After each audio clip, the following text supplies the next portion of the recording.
Okay, so the second part of the lecture of today looks into the so-called essential matrix. The essential matrix can be seen as a fundamental matrix, but for calibrated cameras.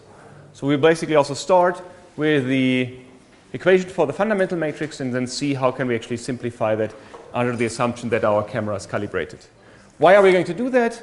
Because in photogrammetry, a lot of cameras are calibrated or are pre-calibrated, so I can assume to know the calibration parameters of the cameras, and this then simplifies the orientation problem. And therefore, assuming a calibrated camera is essential. So we assume no distortions here and no other types of imaging errors. If we have that, we can assume to directly obtain direction from the projection center to the point in the 3D world because our cameras are calibrated. So I generally need to obtain that if I know my calibration matrix, I can say I take a point in my image coordinates and multiply it from the left-hand side to the inverse of the calibration matrix. I actually obtain direction in the camera frame from the projection center to the point in the 3D world. This holds for the first camera and, of course, holds for the second camera. I can easily see that if I say, okay, a point is mapped into the first camera by the projection matrix. I can actually write the projection matrix as the calibration matrix times the rotation matrix times this special matrix containing the identity matrix and the negative projection center. And so if I take this part out of the equation, so everything except of k, this is just the point projected into the frame of the camera. And this is exactly the point xk that I have, which gives me the direction to the point. And the only thing I need to do if I take this part of the equation and this part of the equation is to multiply from the left-hand side with k to the power of -1, and then k inverse, and then I exactly obtain this relation. So the important thing is, this is what I'm going to exploit, that I directly, so from the calibrated camera, I get directly the direction of the point into the 3D world. Okay, now let's exploit that for obtaining or computing the essential matrix from the fundamental matrix. So we start with the fundamental matrix. So this was just the definition of the fundamental matrix. What now I can use, I can actually take those elements over here, so this block and this block, and actually say these were exactly those quantities which I had on my previous slide. They're exactly these quantities over here. And take those quantities, or basically those elements here, and put them in there. So say this part over here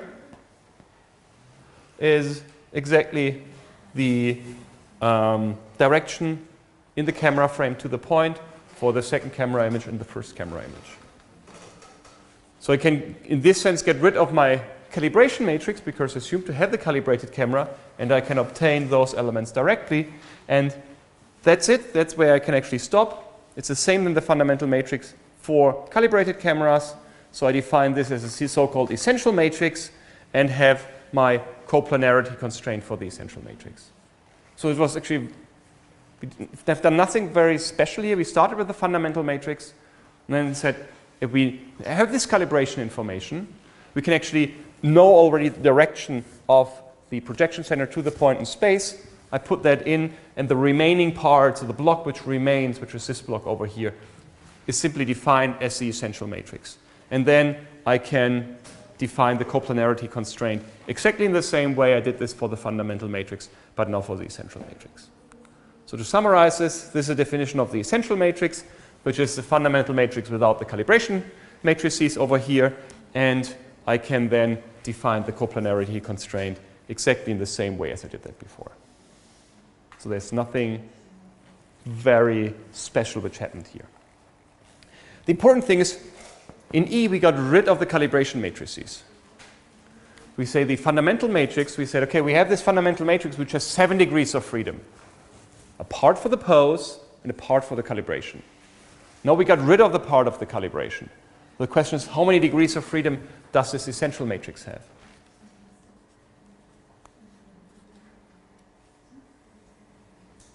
So if you look to the individual quantities, we have this rotation matrix in there. We have this screw-symmetric matrix in there. So how many degrees of freedom are we going to have, given your knowledge about the degrees of freedom of the fundamental matrix?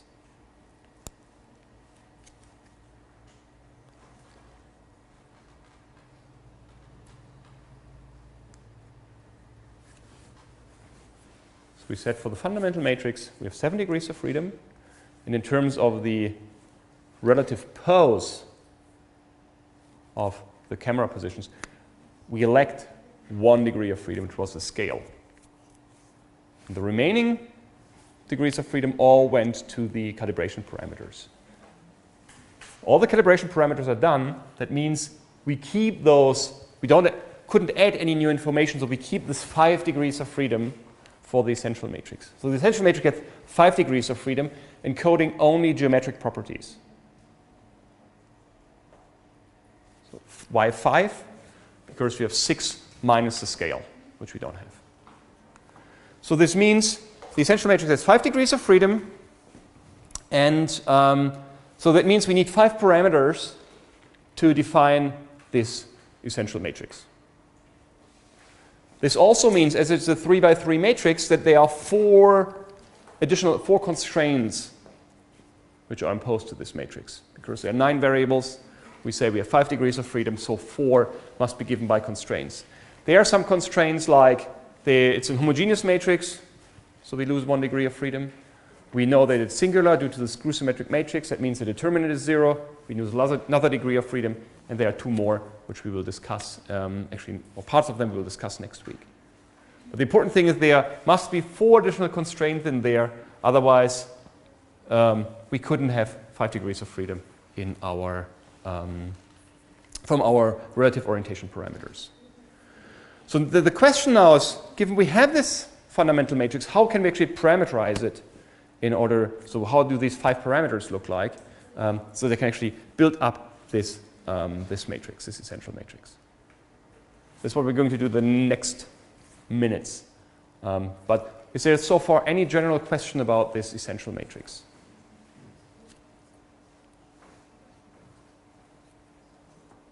Again, if you have understood the fundamental matrix, the essential matrix should be really, really straightforward. Because the only thing we changed is we dropped, or could drop, the calibration matrices, because we assumed the camera to be calibrated. And this simply simplified our expressions, and we have only 5 degrees of freedom left. It's kind of the key take-home for this part. Now the question is, how can we parameterize it? So we have 5 parameters, so how can I parameterize those cameras? And there are different ways for doing this parameterization. And I'm going to present here 3 parameterizations. So the idea is the following. There are 2 parameterizations which take into account a rotation matrix and then some vector information, and 1 parameterization which only takes into account orientation information. So this is kind of the general parameterization, which is the most frequently used one, which says I put the first camera into the origin of my reference frame. And then my vector B tells me in which direction is the second camera located. And it tells me how is this camera looking with respect to the orientation of this camera. So let's say this is my first camera, second camera sits somewhere here and looks in this direction. The problem is I don't know how far I'm away on this vector. And this is kind of this, the issue with the scale that we have, that we can't determine the scale. So this R had 3 degrees of freedom, the B also had 3 degrees of freedom, but I kind of need to limit that. And the trick that I'm doing here, I'm adding additional constraint on this vector B, saying that unit lengths. And then basically the second camera is somewhere on a unit sphere, and I can determine where it is actually looking to, and I have my 5 degrees of freedom. The other thing is kind of a classical parameterization from photogrammetry, from aerial photography actually. So the idea was we're having an airplane, say this guy over here flying over the ground and taking pictures, and this is the x direction of my coordinate frame. And typically I'm taking an image at a constant rate, and if I'm flying with a constant speed, basically the distance in x is a constant. I assume it to be constant. I don't know exactly its length, but I say it's a constant. And the only thing I'm modeling is actually how much do I deviate in the y and the z direction. Because the assumption is I'm always flying in my x direction. Or actually, I'm flying in the x direction because it's relative to the cameras. This problem is not that frequently, this parameterization is not that frequently used anymore. It has one issue, it has a singularity, which we will actually also see quite soon. And then there's a second one which says, okay, I'm simply saying we have two cameras, they have a certain distance. I anyway don't know the distance, I just fix them. And I just describe how they are looking to, so how this camera looking and how this camera looking with respect to the other one. This is kind of this third parameterization. So we have this three popular parameterizations, the general parameterization of dependent images. This is actually this one. We have the classical or the photogrammetric parameterization of dependent images. And the third one is the parameterization with independent images just taking into account rotations. We'll go now through the details and explain how they work. So that's basically what I said already. So the first camera is the center of the reference frame. And then I have a vector somewhere on a unit sphere, and I have a second orientation.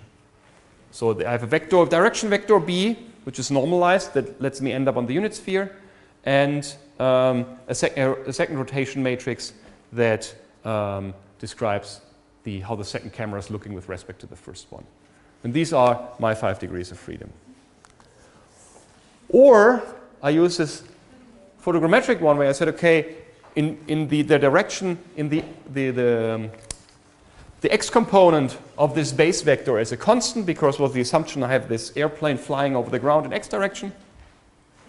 I just model the camera, the shift of the camera as a deviation in the y and in the x direction. Y and z direction, sorry, the two remaining ones. X is fixed, y and z, and then I simply say how is the second camera looking with respect to the first one.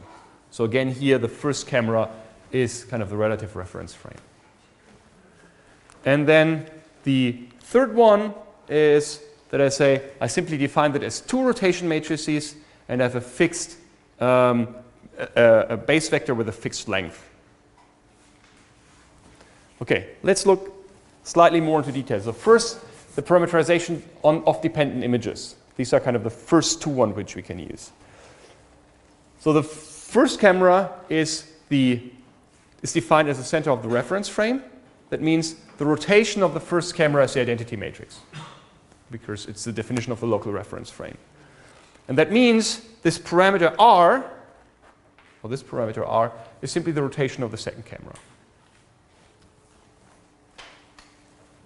And then, so in this way, they are the same. So the r is represented in the same way for the first two parameterizations. So if you look to the general, so the first one parameterization, which says, I also have my vector b, which sits here in my, so if I look to the essential matrix, that the expression simplifies. So the first r is gone because the identity, and the second r is just my r. And my screw-symmetric matrix B has 3 parameters, but I have this additional constraint that B should have unit length. That's just the additional constraints that I impose. So I have 6 parameters and 1 constraint, which ends up in 5 degrees of freedom. So the only thing is, I can't put arbitrary B's in there. B's must be unit length. But then I have my parameters. So as a result, I have these 6 parameters with the constraint of having unit length. So 6 degrees of freedom here, 1 constraint here lets me end up with 5 degrees of freedom. And I can express how the second camera is oriented relative to the first camera. We have 1 parameter, the scale, so how far they are away is not fixed. If I look to the photogrammetric representation, again, the first camera defines the reference frame. And then I have only Bx is constant, and I only have to set By and Bz. So in terms of the essential matrix, it also simplifies over in here.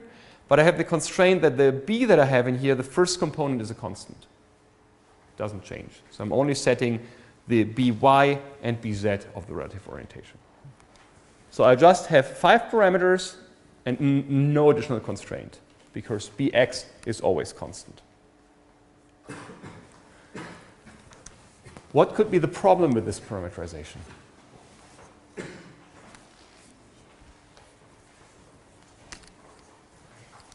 Yes, please. And if you look at pictures around the axis of Bx, in line of Bx. What means in line with B? If it is in extension of the connection between cameras. So in this direction? Yes. What's maybe I haven't understood the answer. So if we extend this line over here. Yes. And if I well, it doesn't work anyhow. If I try to get a point which is on that line, but it won't work anyhow. So anyway, you don't know scale. So you anyway have this ambiguity in there. Now the issue is what happens. So consider we said we have this airplane and flies in x direction. Now I replace the airplane by a helicopter, and the helicopter flies to the side. So there's a zero movement in x. If there's zero movement in x, but bx is constant, the only way I can actually compensate that is basically setting one of those two parameters to infinity, so that the direction vector, or the vector still points to the right direction. And this leads to numerical instabilities, because if I have this singularity in case I don't have any movement in the x direction. So if the x doesn't change, this leads to problems. So if I have the airplane which always flies in the x direction because it's a local reference frame, I don't suffer from that problem. But if I now change my airplane to a helicopter, which can fly to the side, you can run into problems. There's also one of the reasons why this parameterization is, in practice, very rarely used. The other thing is this parameterization with independent images, oder die Parametrisierung mit Bilddrehungen.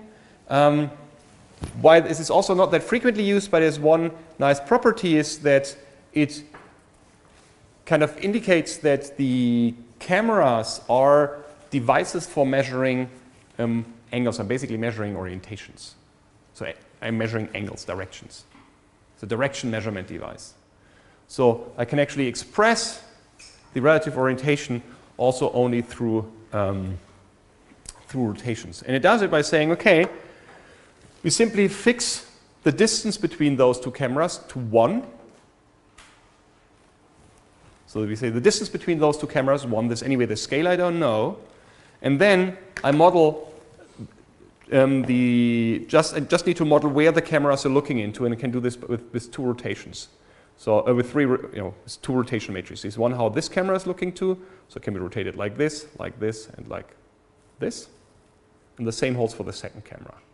But the distance between those two cameras stays the same. If I do that, I just have to specify two rotation matrices over here. But two rotation matrices are 6 degrees of freedom. So something is kind of screwed up in here. Because there must be a dependency in there. The dependency results from the fact is, if I have the two cameras which look like this and I rotate both cameras around the axis in exactly the same way, there is no change in the bundle of rays that I actually obtain in my camera, because it will give me exactly the same mapping. So this rotation here is dependent. So what I'm basically doing, I'm just considering how much is the angular difference in this along this direction around the axis connecting them. Therefore, one typically replaces two of those angles by one angle, but just specifying the difference. So how much are the cameras rotated around this axis with respect to each other?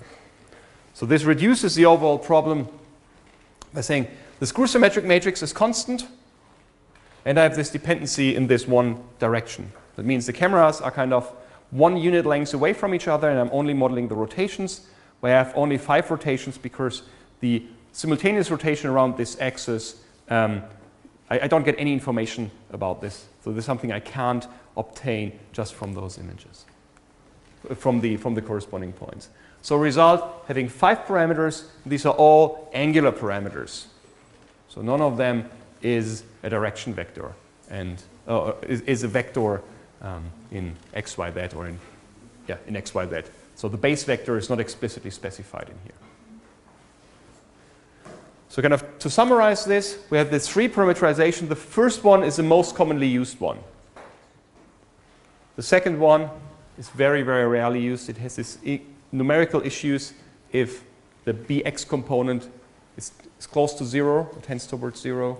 And then there's another representation, it's also not that frequently used, which just uses orientations. The important thing is that all these parameterizations can, in theory, represent all the geometric configurations. The only problem is that one of those has a singularity. That means I need to set by or bz or both values to infinity in order to cope with to compensate the effect that bx is set to a constant, although it should be 0. And this leads to, as I said, numerical instabilities, and therefore this one is typically not used. And this was the direction if I have the airplane which flies in the x direction, everything is fine. If I have another vehicle or a helicopter which can go to the side, or a camera on a boat, or just a camera in my hand and I can move it arbitrarily, then this parameterization is not a smart choice. And again, this parameterization here is the most commonly or most frequently used one, and it's kind of the standard choice for describing it, which basically says I'm fixing the first camera, I'm saying the second camera sits somewhere on a unit sphere, and I specify how this camera is rotated. And this is done by having 6 parameters over here, and this additional constraint, that this vector b must be normalized.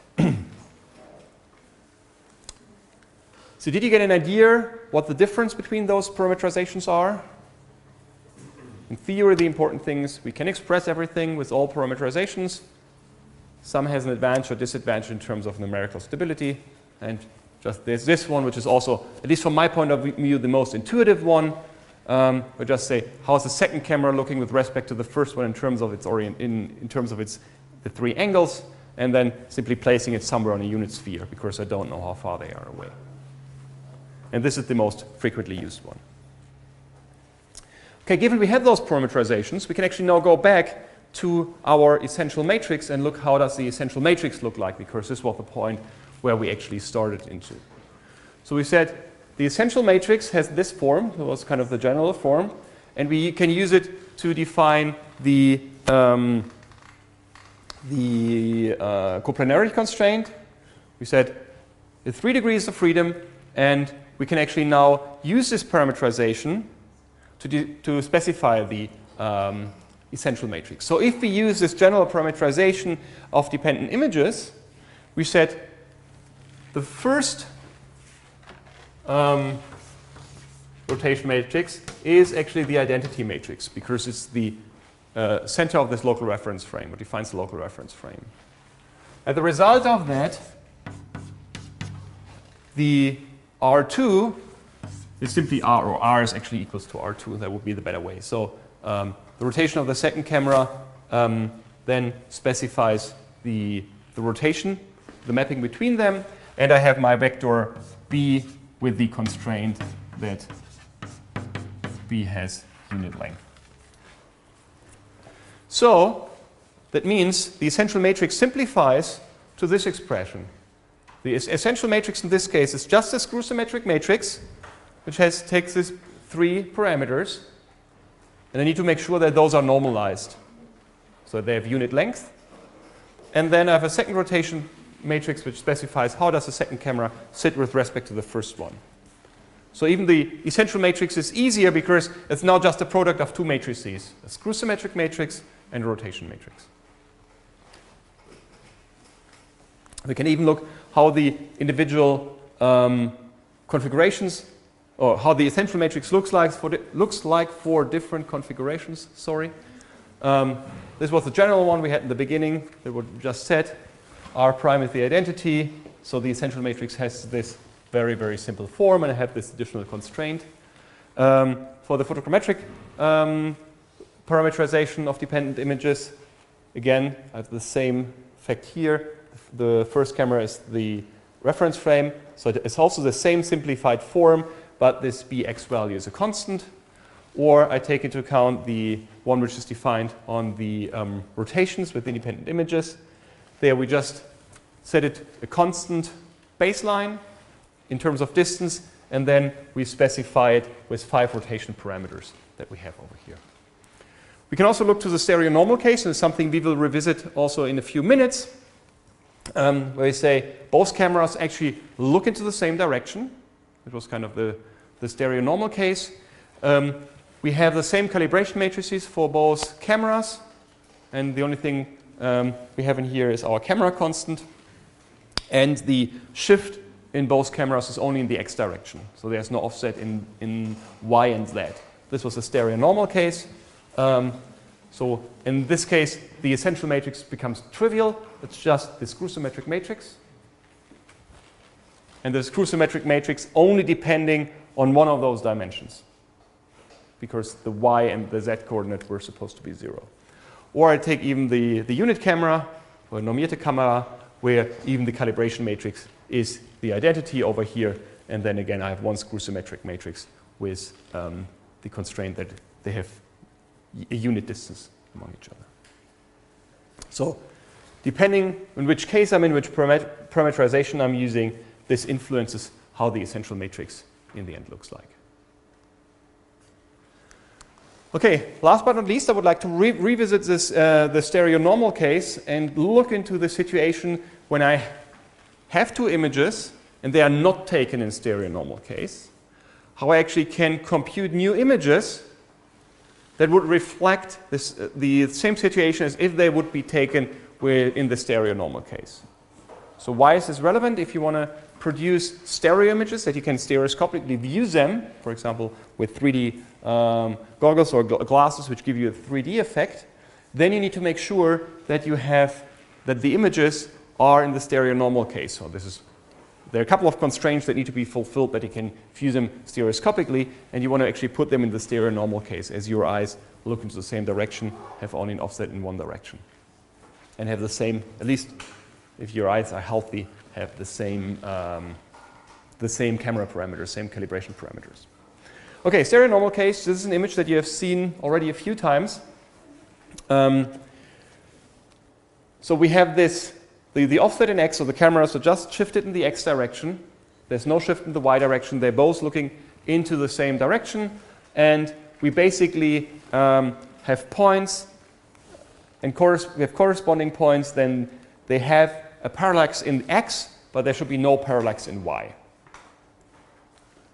So when we so if there's a parallax in y, then either it's not a corresponding point or we are not in the stereo normal case. So what we typically have, the parallax in y, which is then the difference in the y coordinates of those pixels in this case, should actually be 0. Then we can actually also define all the rotation matrices and look how our expression with the essential matrix looks like. So we have our two rotation matrices, which are both the identity, and the shift is only in x direction. So by and bz are equal to 0.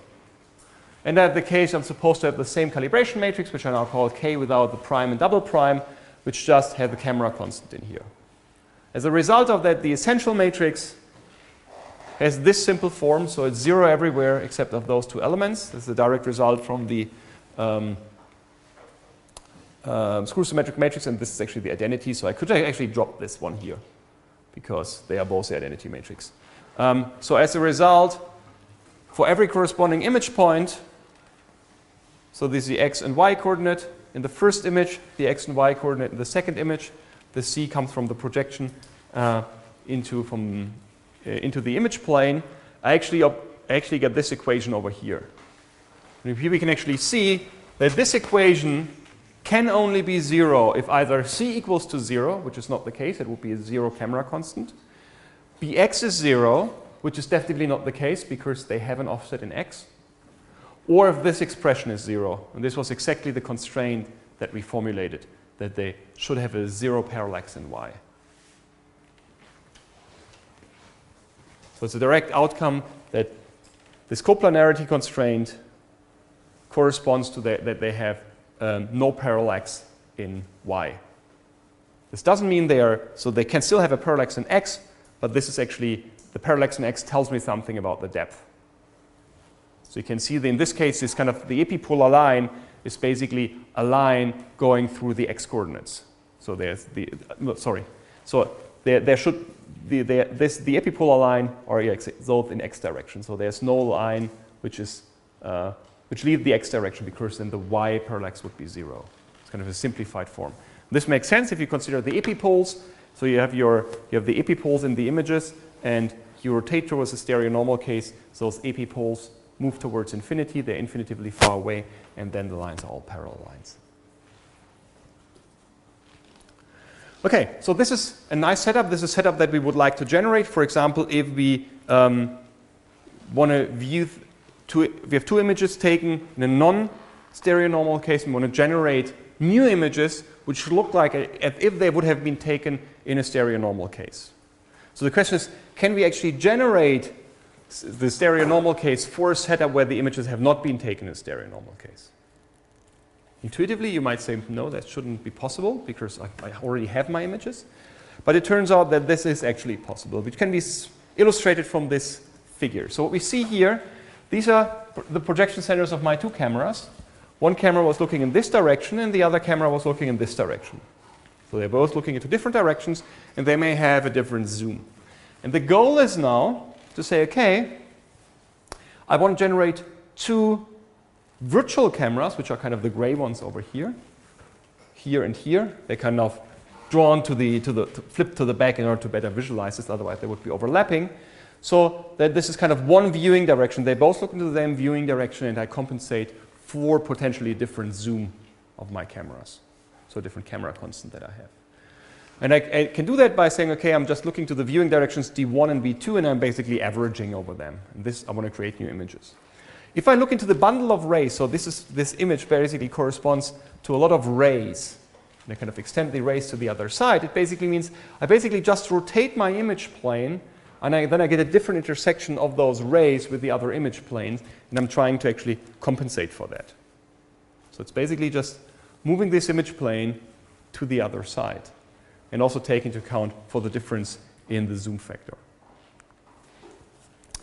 So what kind of mapping do we need in order to do that? We can actually express this by a projective transformation on how we need to rotate this one image in order to generate a new image from a virtual camera given the original input image. We can say, okay, we can do this with a homography or a projective transformation where we say there must be a mapping in both sides. So everything which has this index m here, this variable, is kind of in my new virtually generated stereo case. So there must be a homography which transforms it to the original image for the first and the second. And those mappings are different because those cameras are differently oriented. And if I invert this, I can also do it the other way around. This is what I want to get in the end. How do I map from my real image with this homography to my new image coordinates, so that it looks like as if they would be generated in the stereo normal case. So I want to obtain either this one or this one. So the one is the inverse of the other. And the question is, how do I actually obtain them? How can I actually compute them? I assume to know the projection matrices of my cameras, and if I know the projection matrices of my cameras, I can actually compute those homographies in a quite straightforward way. So we assume to have this information given for both cameras. So we know the calibration parameters, we know the rotation, and we know the projection centers of our cameras. And our goal is to compute this homography, whatever doesn't matter, I can invert them, so that I can transform every pixel which is generated using these projection matrices into my new virtual image. And then the new virtual image I could view stereoscopically. So start quite easy. I say a point in the first image is the projection matrix of the first camera, and a point in the 3D world. Can do the same for the same point in the second image. And this is nothing else, just a definition of the projection matrix, the matrix K, calibration matrix, the rotation matrix, and where the camera frame is. Right? So this is just the definition of the projection matrices. The thing is, what we now want to do is we want to define the new K, the new calibration matrix for my virtual camera, and the rotation for my virtual camera, so that I obtain my new coordinates. So I simply say xm prime, so this is kind of the new coordinates of the first and the second image, is simply a new mapping, new projection matrix, which is the old projection matrix times this homography that I want to compute, of that point. And this, I can treat this as one unified projection matrix, must have the same calibration matrix, the same rotation matrix, but they have still their original, not changed projection centers. And I typically enforce for the stereonormal case that I have here one constant, one camera constant, which is identical for both cameras. Okay, so this is an equation that I have, and this is an equation that I have.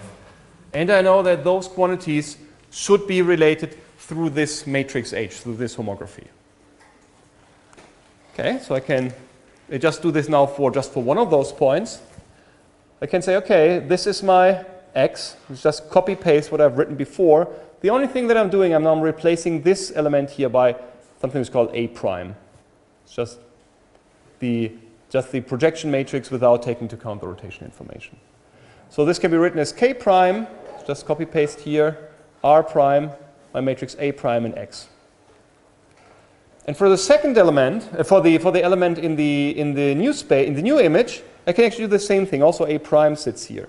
So I have K sitting here, R, A prime and X. I can say, okay, the last two elements are the same. So those guys only differ in those elements over here. So I can actually combine that and say, if I have a mapping between those two variables, I can express this as the mapping between those variables where I actually have difference in here.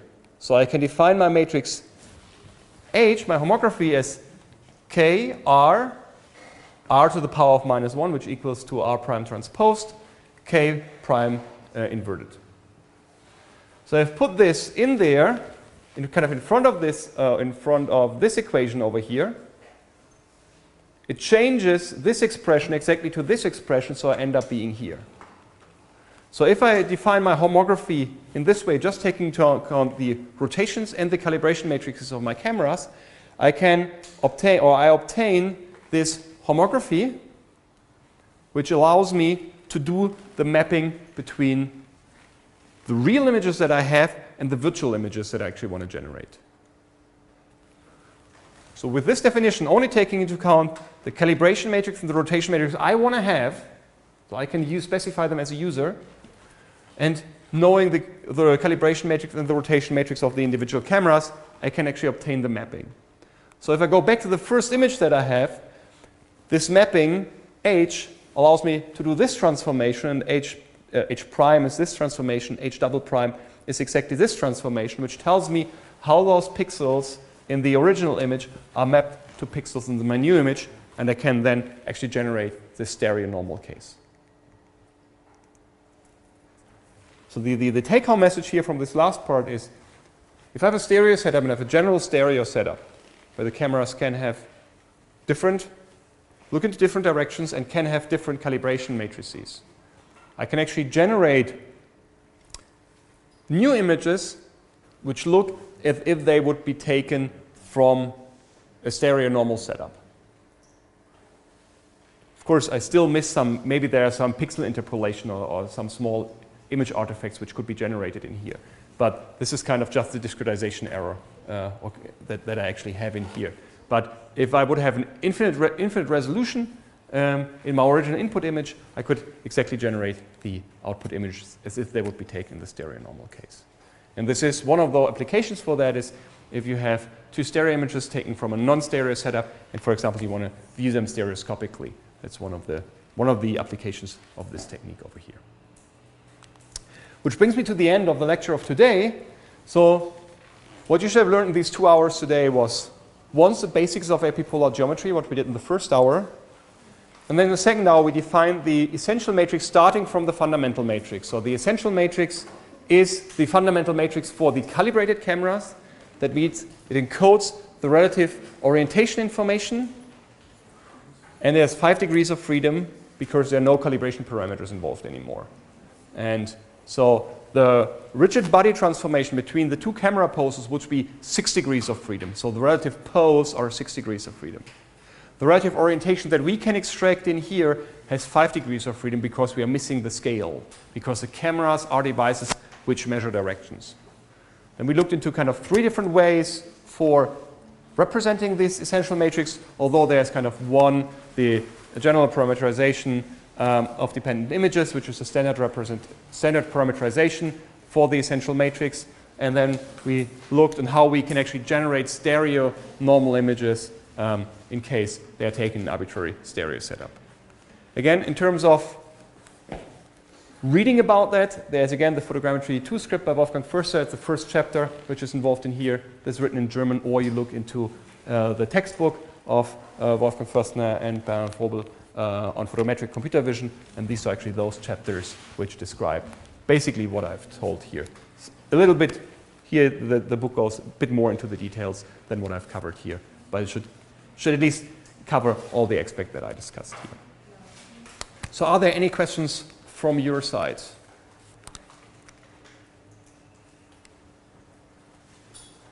Okay, so if this is not the case, I'm closing lecture for today, and what we're next week looking into, given we have corresponding points, how can we actually compute those fundamental matrix or essential matrix from corresponding points, having no further information about how the cameras are oriented and where the points are in space. So just by knowing correspondences, we can compute those matrices. That's what we're going to do next week. Thank you very much.